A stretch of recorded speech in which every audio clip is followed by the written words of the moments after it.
Hello friends, last video में हमने class 6 की चैप्टर 1 के बारे में डिस्कस किया था। आज हम क्लास 6 का चैप्टर 2 डिस्कस करेंगे, components of food. This is very important chapter और यहाँ से क्वेश्चन आने के पूरे चांसेस हैं। तो आप ये वीडियो लास्ट तक देखना और बहुत ही ध्यान से सारे की पॉइंट्स को नोट करना। So let's start the chapter. In chapter 1, we made list of the food items that we eat. Chapter 1 में हमने उन फूड आइटम्स के बारे में जाना था जो हम खाते हैं। हमने उन फूड आइटम्स को पहचाना जो इंडिया के अलग अलग हिस्सों में खाए जाते हैं और उन्हें मैप पे मार्क किया था। तो अब हम इस चैप्टर में पढ़ेंगे कि कोई भी जो हमारा फूड है वो उसके क्या कंपोनेंट्स हैं, यानी कि वो फूड किन चीज़ों से मिलकर के पूरा कंप्लीट हो रहा है। तो अब हम इसमें पढ़ेंगे sometimes we may not really have all these variety in our meal. If we are traveling, we may eat whatever is available on the way. It may not be possible for some of us to eat such a variety of items most of the time. इसमें क्या है कि हमें कभी कभी क्या होता है कि हमें अपने मील में वैरायटी नहीं मिल पाती। जैसे कि अगर हम ट्रैवल कर रहे हैं तो हमें रास्ते में कुछ भी अवेलेबल हो हमें वही खाना पड़ेगा। तो हमारे लिए कभी कभी ये पॉसिबल नहीं होता कि हम बहुत सारे आइटम्स को खा पाएँ। There must be some reason, उसके कुछ रीज़न हो सकते हैं। Why meal usually consist of such of a distribution. फिर भी हमें ये पता करना है कि जो मील्स हैं यानी जो हमारा भोजन है उसमें इस तरीके का डिस्ट्रीब्यूशन क्यों होता है। डू यू थिंक दैट, तुमने कभी सोचा है कि हमारी बॉडी को अलग अलग प्रकार के भोजन की आवश्यकता होती है कुछ स्पेशल पर्पज़ के लिए, कुछ स्पेशल कार्यों के लिए। अब इसमें हमारा मेन जो की पॉइंट है वो है what do different food items contain. अलग अलग जो फूड आइटम्स होते हैं वो क्या चीज़ रखते हैं। वी नो दैट, हम जानते हैं कि हर डिश कुछ इंग्रेडिएंट से मिलकर बनती है। जैसे कि हमने पढ़ा था कि कोई भी दाल बनाने के लिए हमें क्या इंग्रेडिएंट्स की ज़रूरत होगी, दाल, पानी, स्पाइसेस, सॉल्ट, इन सब की ज़रूरत होंगी। तो यानी जो भी चीज़ मिलकर के किसी फूड को बना रही है वो उसके क्या होंगे, इंग्रेडिएंट्स। तो कोई भी डिश एक या एक से ज़्यादा इंग्रेडिएंट से मिलकर बनेगी और ये हमें कहाँ से मिलते हैं, प्लांट्स या फिर एनिमल्स से।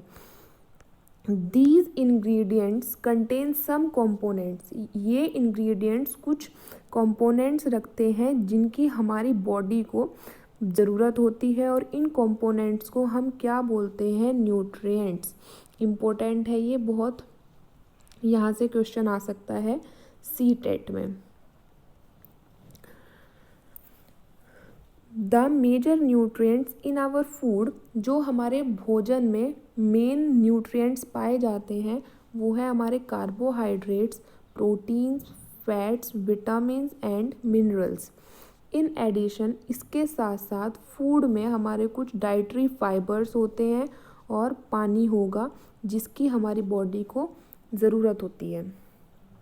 Do all foods contain all these nutrients, क्या सभी फूड्स ये न्यूट्रिएंट्स रखते हैं।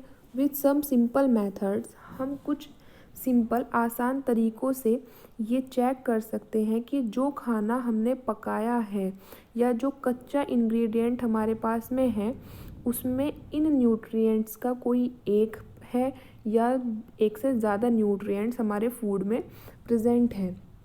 तो जो हमारा कार्बोहाइड्रेट, प्रोटीन्स और फैट्स का जो टेस्ट है वो बाकी न्यूट्रिएंट्स के कंपैरिजन में बहुत ज़्यादा क्या है, सिंपल है। तो अब हम स्टार्ट करेंगे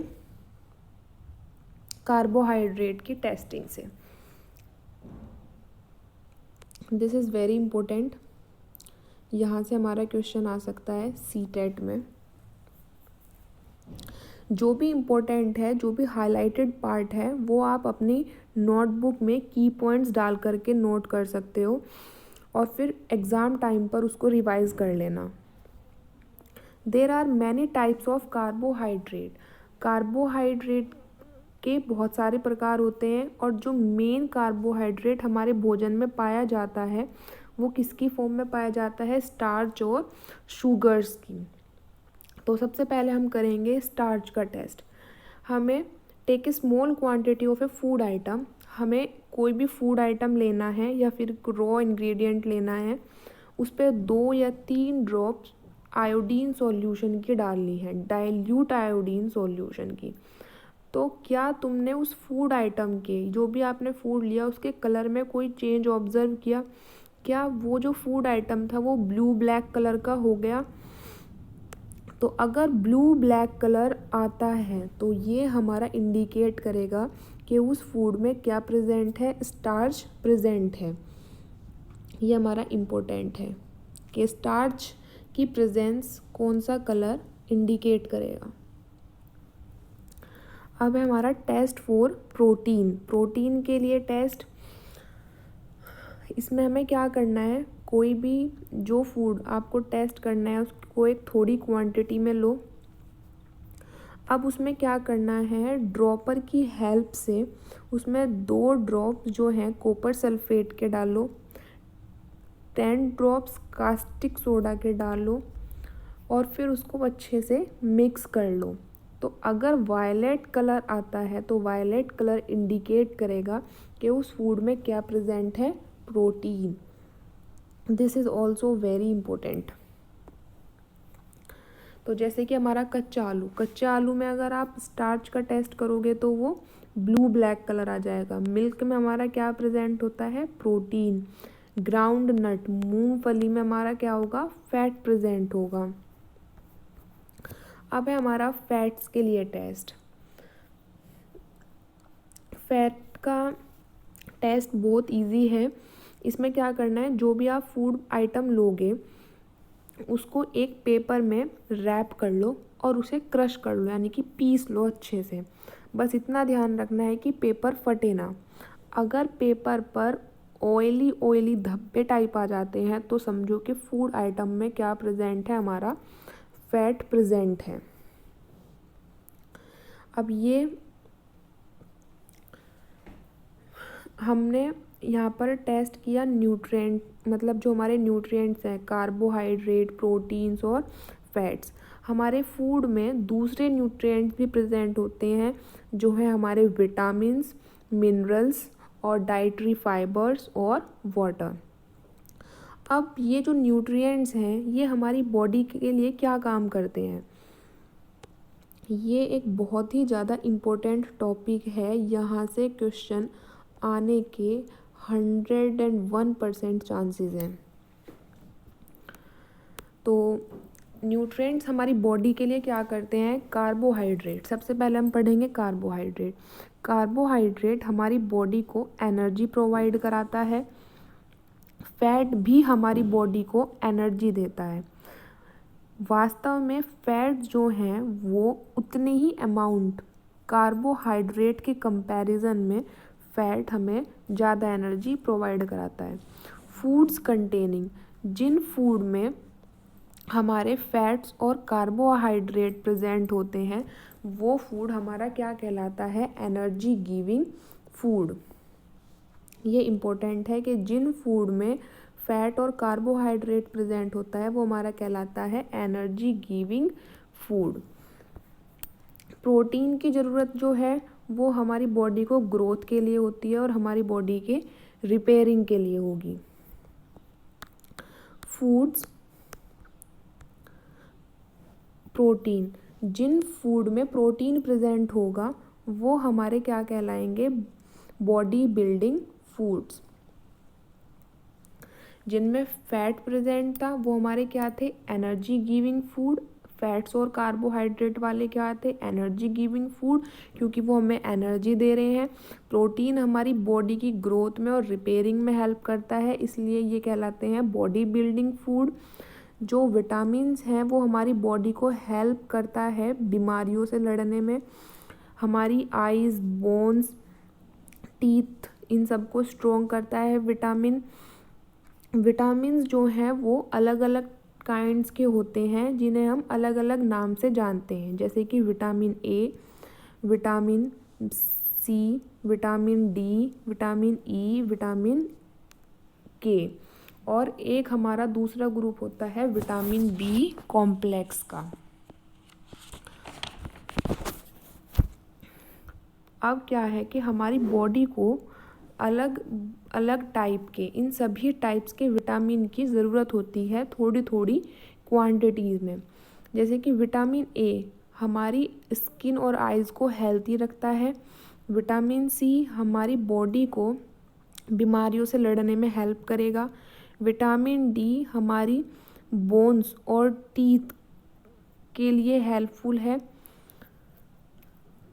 अब जैसे कि ये हमें फिगर में दिखाया हुआ है, ये है कार्बोहाइड्रेट के सोर्सेज। कार्बोहाइड्रेट हमें किससे मिल रहा है? Sweet potato, sugar cane, papaya, melon, watermelon, mango, maize, बाजरा, राइस। ये है हमारे फैट्स के sources. Groundnut, sunflower oil, mustard oil, coconut oil, nuts, बादाम, काजू, सोयाबीन ऑयल। ये है हमारे एनिमल सोर्सेज फैट के, जैसे कि fish, egg, milk, butter, cream, ghee, meat. ये है हमारे प्रोटीन के सोर्सेज।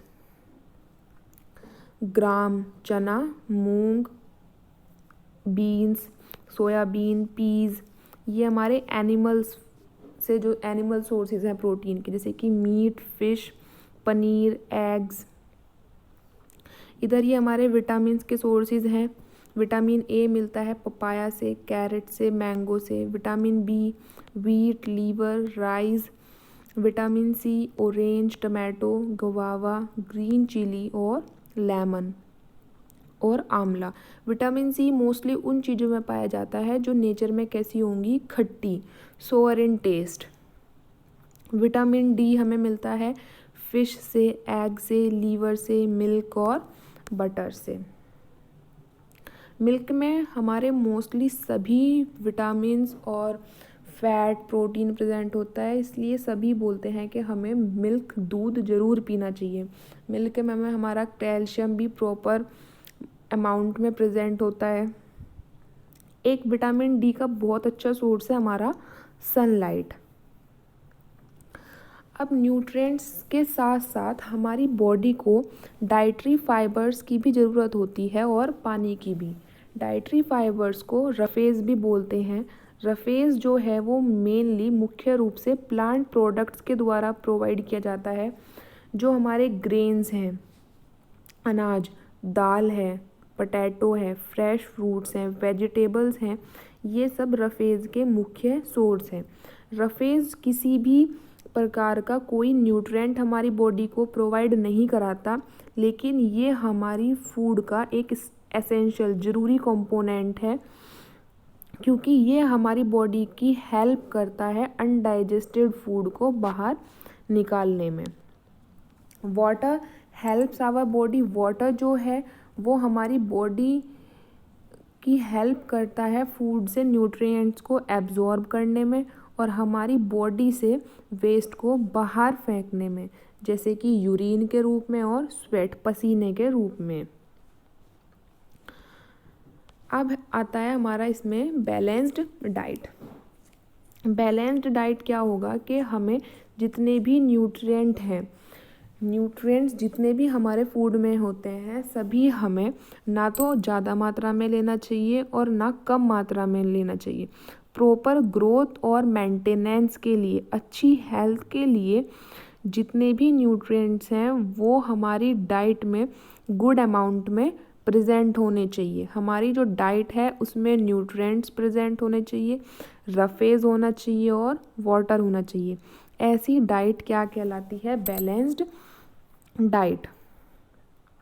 अगर बैलेंस्ड डाइट नहीं होगी, यानी हमारी डाइट में किसी पर्टिकुलर न्यूट्रिएंट की कमी होगी तो हमारी बॉडी में क्या हो जाएगा, डेफिशिएंसी डिजीजेज।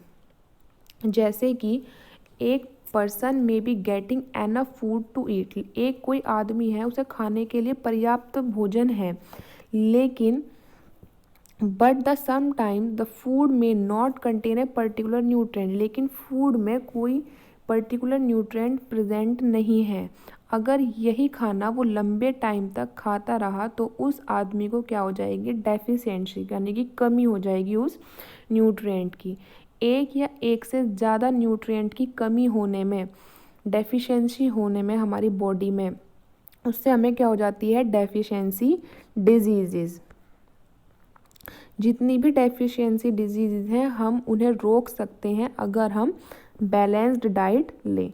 ये हमारे कुछ डिजीज़ हैं जो हमारे पर्टिकुलर न्यूट्रिएंट की कमी की वजह से होती है। जैसे कि अगर हमारे डाइट में विटामिन ए नहीं हो तो हमें लॉस ऑफ विज़न हो जाएगा, कम दिखना शुरू हो जाएगा। विटामिन B1 की कमी से बेरी, विटामिन सी से स्कर्वी, विटामिन डी से रिकेट्स, कैल्शियम की कमी से हड्डियां कमज़ोर हो जाएंगी और दांत गलने शुरू हो जाएंगे। आयोडीन की कमी से गॉइटर हो जाएगा, घेंगा रोग, और आयरन की कमी से एनीमिया हो जाएगा, खून की कमी। तो फ्रेंड्स, आपको मेरी ये वीडियो कैसी लगी आप मुझे कमेंट बॉक्स में लिखकर ज़रूर बताइएगा, और अगर आपको इससे रिलेटेड कोई भी क्वेरी हो तो आप मुझे मेरे इंस्टाग्राम चैनल पे या कमेंट बॉक्स में लिख करके बता सकते हो। Thank you friends, please do like and subscribe to my channel.